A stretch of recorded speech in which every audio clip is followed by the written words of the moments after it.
بسم اللہ الرحمن الرحیم۔ عیدین کے مسائل کا بیان۔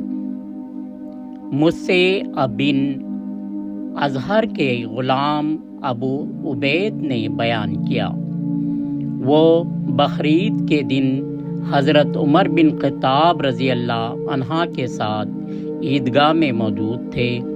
حضرت عمر رضی اللہ عنہ نے خطبے سے پہلے عید کی نماز پڑھائی، پھر لوگوں کے سامنے خطبہ دیا اور خطبے میں فرمایا: اے لوگو، رسول اللہ صلی اللہ علیہ وسلم نے تمہیں ان دو عیدوں میں روزہ رکھنے سے منع فرمایا ہے۔